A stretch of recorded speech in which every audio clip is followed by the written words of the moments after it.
Bienvenidos amigos a esta reflexión del día de hoy. Como siempre, un saludo fraterno y cordial a todos los que me ven. Compartan estos videos, muchachos, mándenselo a algunos amigos que quieran escuchar la palabra de Dios en la cárcel o en la calle o en una finca. Hay personitas que quisieran escuchar la palabra de Dios y no tienen cómo se la hagan llegar. Pues esta es la gran oportunidad de que ustedes la hagan llegar. ¿Qué es lo que yo reflexiono? Yo no reflexiono sobre la palabra de César Arias. La palabra mía vale un peso sobre la palabra de Dios, pero lo que yo reflexiono es la palabra de Dios. Luego, estos días me decía un amigo ayer en Toro: César, es que yo a usted lo veo predicando la palabra de Dios, pero hay que predicar y practicar, César. Y yo le dije: sí señor, ese soy yo, papito, pero mijo, soy un pecador. Y le decía yo de término de chiste, le decía, oiga, mijo, tengo 3 mujeres, 3. Mi hijo, pero es que ¿cómo puede predicar si no practicas? Mi hijo, lo que pasa es que usted tiene que entender la filosofía mía. Yo no predico la palabra de César Arias, no es que yo tengo 3 mujeres, 3. Entonces yo no puedo decirle a la gente que practiquen la sabiduría o la filosofía de César Arias. Lo que yo estoy tratando de hacerle ver a la gente que este pecador es una cosa muy independiente a lo que él predica. Él predica la palabra de Dios. La palabra de Dios es la que yo quiero que la gente vea. No vean a César Arias el pecador. Para que si lo logra entender, mi hijo, si lo logra entender. Yo quiero es que vean a Cristo, no vean a César Arias. Por eso no me da pena decirle que peco. Porque yo quiero es que vean la palabra de Dios. Si ustedes logran entender que lo que yo estoy diciendo es la palabra de Dios, entonces van a dejar a un lado al pecador y se van a concentrar en Cristo. No ve que lo que yo quiero es que se vean en Cristo. ¿Sí lo entiende, mi hijo? Y a pesar de eso, seguía insistiendo. Entonces luego le dije la otra parte: mi hijo, lo que yo le dije ahorita es una mentira. Yo no cometo pecados. Yo en estos momentos soy limpio de pecado. Estoy limpio de pecado. No tengo ningún pecado. Yo se lo dije ahorita, fue por molestar, solamente para que usted entendiera de que aunque yo fuera pecador, dejen de ver al pecador, sino que miren es a Cristo, siempre a Cristo. Ahorita yo te estoy diciendo que no he pecado. ¿Vas a dejar de dejarme mirar a mí o vas a seguir mirando a Cristo? Es lo que así yo no peque, mijo. Como te lo estoy diciendo en estos momentos, no estoy cometiendo ningún pecado. Y a pesar de eso, usted siempre quiere juzgarme. No me juzgue. Quiero es que mire a Cristo fijamente, porque en Él es que usted se salva o se condena. No es si César Arias peca o no peca. Yo ya te acabo de decir 2 verdades. No tengo mujeres y no peco. Estoy limpia de pecado. Entonces usted tiene que mirar en la filosofía que es Cristo. A Él es el que hay que mirar. Olvídese de los pecadores, que ese es un error que cometen los hermanos separados. A toda hora juzgando y prejuzgando a los malos católicos, y por eso no se concentran en la palabra de Dios. Bueno, vamos a leer la palabra de Dios, muchachos. Vamos a persignarnos. Espero que ustedes hayan entendido esto. Dejen de mirar a César Arias si es pecador o no pecador. Lo que yo les voy a decir apologéticamente es palabra de Dios. Escuchen lo que está diciendo Cristo y síganlo a Él. A Él es el que hay que seguir. Y recuerden, no todo el que me dice Señor, Señor entrará al reino de los cielos, sino el que hace la voluntad de mi Padre. Y la otra frase: ¿por qué me llaman Señor, Señor y no obedecen lo que yo les mando? Es a Cristo a quien hay que seguir para salvación. Persignémonos en el nombre del Padre, del Hijo y del Espíritu Santo. Amén. Primera de Timoteo 3, 14, 16. Grande es el misterio que veneramos. Querido hermano, aunque espero ir a verte pronto, te escribo esto por si me atraso. Quiero que sepas cómo hay que conducirse en un templo de Dios, es decir, en la asamblea de Dios vivo, columna y base de la verdad. Sin discusión, grande es el misterio que veneramos. Se manifestó como hombre, lo rehabilitó el Espíritu, se apareció a los mensajeros, se proclamó a las naciones, creyó en Él, el mundo fue exaltado a la gloria. Palabra de Dios, te alabamos a ti, Señor Jesús. Es grande el misterio, muy grande el misterio. Se presenta ante los hombres como Dios, pero es hombre. Nace en un pesebre. Viene de una virgen que se llama María y de un esposo que se llama José, que es carpintero. Y se manifiesta como el Rey de Reyes. Muere en la cruz, resucita al tercer día y está sentado a la diestra de Dios Padre. Eso es un misterio muy grande. Yo le decía a una dama ayer, le decía, mami, usted es protestante. Yo ya me doy cuenta que usted es protestante. ¿Sabe por qué usted es protestante? Por la sabiduría humana que usted le impone a las cosas de Dios. Dejen ese vicio de imponer sabiduría humana a las cosas de Dios, porque ustedes se van a morir locos tratando de entender las cosas de Dios.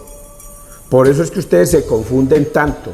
Dicen que María no es virgen, que porque cómo es posible que una mujer, después de haber dado a luz un hijo, vaya a seguir siendo virgen.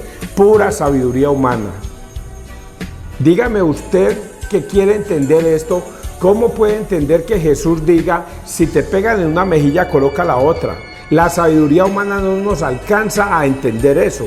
Si un hombre me pega en una mejilla, pues la sabiduría humana me dice, yo le doy un golpe hasta en las... Pero yo no me quedo con ese golpe, porque esa es la sabiduría humana. ¿Cómo vamos a entender las cosas de Dios si difícilmente entendemos las cosas humanas? Por eso dejen de ese vicio los protestantes de ponerle sabiduría humana a las cosas de Dios. Deben ir a confesarse con un sacerdote.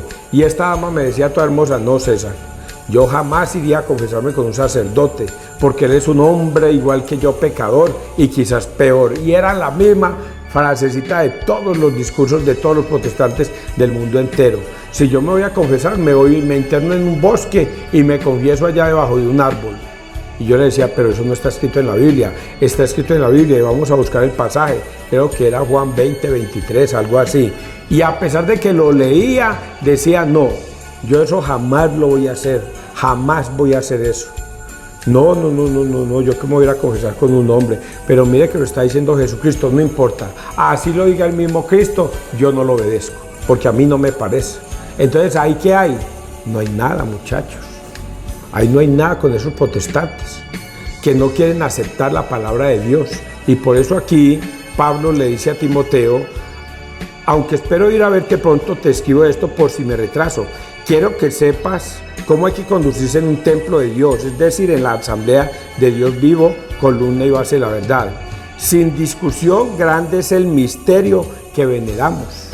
Se manifestó como hombre, lo rehabilitó el Espíritu, se apareció a los mensajeros, se proclamó a las naciones y las naciones creyeron en él. Entonces yo le decía a esta dama, la única forma que usted pueda ser salva es creer en y obedecer a Jesucristo. Tienes que creerle y obedecerle. Si usted dice, yo creo en mi Señor Jesucristo, gloria a Dios, aleluya, ya soy salvo, eso no le sirve a Dios. Hasta los demonios creen. Usted lo que tiene que hacer es obedecer. Si Jesucristo da la orden de ir a confesarnos con un sacerdote, debemos ir a confesarnos con un sacerdote. Pero si usted dice que cree en el Señor Jesús, pero no le obedece, entonces usted no le pertenece a Dios, ni mucho menos le pertenece a Jesús. Y antes, por el contrario, Jesús te va a replicar al final de los tiempos, no te conozco, alejaos de mí, hacedores de la maldad. Vamos a leer el Salmo 110, es un resumen. Grandes son las obras del Señor. Bueno, 110, 1, 2, 3, 4, 5 y 6. Grandes son las obras del Señor. Doy gracias al Señor de todo corazón, en compañía de los rectos, en la asamblea. Grandes son las obras del Señor, dignas de estudio para los que las aman. Esplendor y belleza son su obra, su generosidad dura por siempre. Ha hecho maravillas memorables. El Señor es piadoso y clemente. Él da alimento a sus fieles, recordando siempre su alianza. Mostró a su pueblo la fuerza de su obrar, dándoles la heredad de los gentiles. Y vamos a leer San Lucas 7, del 31 al 35. Tocamos y no bailáis. Cantamos lamentaciones y no lloráis. En aquel tiempo dijo el Señor, ¿a quién se parecen los hombres de esta generación? ¿A quién los compararemos? Se parecen a unos niños sentados en la plaza que gritan a otros, tocamos la flauta y no bailáis, cantamos lamentaciones y no lloráis. Vino Juan el Bautista, que ni comía ni bebía, y dijisteis que tenía un demonio. Viene el Hijo del Hombre, que come y bebe, y decís, mirad, qué comilón y qué borracho, amigo de recaudadores y pecadores.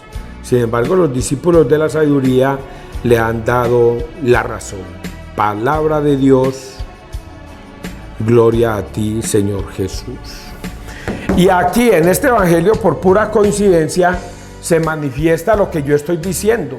La sabiduría del hombre es demasiado torpe para la sabiduría de Dios. Es necedad. Por eso los hermanos separados se ponen a meterle sabiduría humana a las cosas de Dios y se confunden. Y aquí en este evangelio lo trata Jesús por pura coincidencia.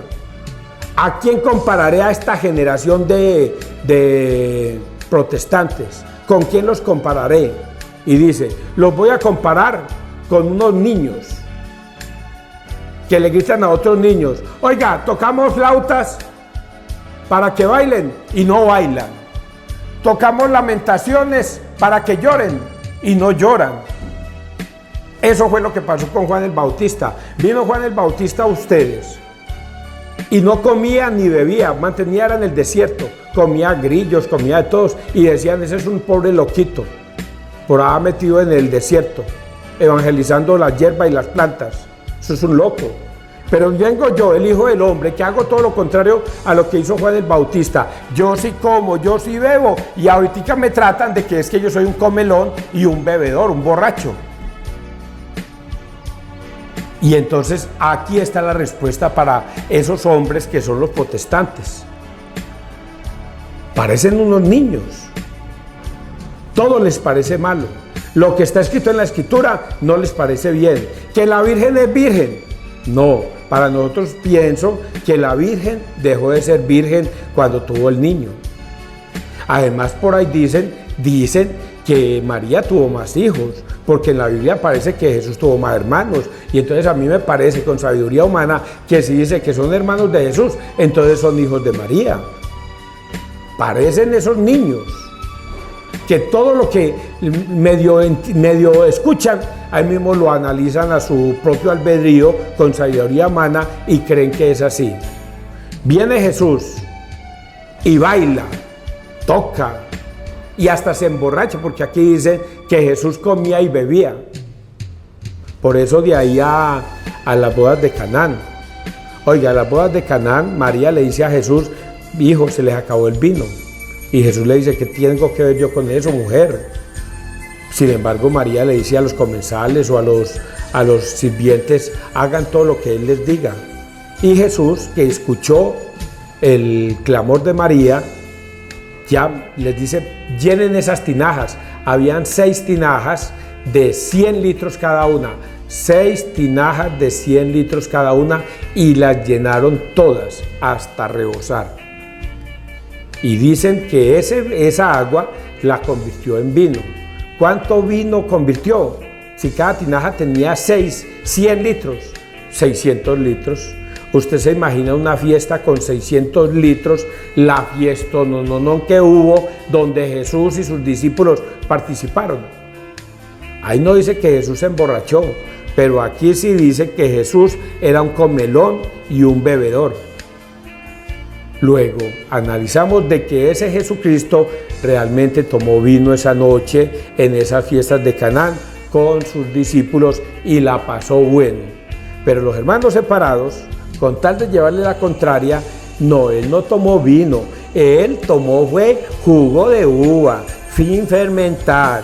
Cogieron la uva, la exprimieron y él tomó fue jugo de uva, porque la Biblia dice que no acepta borrachos, que no acepta a toda hora metiéndole sabiduría humana a las cosas de Dios. Y por eso Dios hoy les recuerda y les reclama eso. Vino Juan el Bautista, que ni comía ni bebía, y dijiste que tenía un demonio. Viene el Hijo del Hombre, que come y bebe, y decís, mirad qué comilón y qué borracho, amigo de recaudadores y pecadores. Era lo que hacía Jesús. Si Jesús viviera en esta época y viniera en esta época, sería todo un escándalo para los protestantes. Todo un escándalo sería, porque no compartirían exactamente lo que Jesús ordenó. No están de acuerdo con eso. Por eso los compara con unos niños. Ni bailan ni lloran. Solo están por criticar al mundo y a Cristo. Y por eso es que la iglesia o la Biblia los llama apóstatas. Cometen el pecado de la apostasía porque no apoyan la doctrina de Jesucristo, sino que lo contradicen. Todo lo que diga Jesucristo lo contradicen. No están de acuerdo con él. ¿Que hay que ir a confesarse con un sacerdote? No, yo no estoy de acuerdo con eso. ¿Que hay que comer la Eucaristía? No, yo no estoy de acuerdo porque yo no creo que ahí esté el cuerpo y la sangre de Cristo. No creo que eso sea verdad. Son unos niños. Ni bailan ni lloran. Les ponen canciones para que bailen, no bailan. Les ponen lamentaciones para que lloren y no lloran. Solamente están por criticar y cometer ese gran pecado, peligroso pecado mortal que es el pecado de la apostasía. Por eso yo muchas veces lo voy a repetir y les voy a decir, no hay un solo protestante, ni uno. Señoras, ustedes que me están escuchando, señoras protestantes, señoras de otra iglesia, usted que se salió de la iglesia católica para seguir una doctrina de demonios, usted que cree que está en la verdad, usted estaba en la verdad, estaba en la iglesia católica, iba a misa, comulgaba, se confesaba, cada 8 días estaba en misa, salía en procesión con los en Semana Santa, participaba de la iglesia de Cristo y Cristo estaba con ustedes todo el tiempo. Pero como Él no se les manifestó como ustedes querían, entonces siguieron una doctrina de demonios y ahorita creen estar en la verdad. Y yo, César Arturo Arias, les quiero decir, no están salvos. Están cometiendo un pecado mortal que se llama el pecado de la apostasía. Y si ustedes no se salen de ese pecado, morirán. Irremediablemente morirán por estar en ese pecado de la apostasía. Y si ustedes quieren que yo les explique más sobre esto, llámenme, yo les muestro con capítulos y versículos dónde está el error. Y más aún, véanse en los videos del Padre Luis Toro y ahí encontrarán respuestas de esas mentiras con que los pastores los han engañado. Que Dios te bendiga, que Dios nos bendiga donde quiera que todos estemos.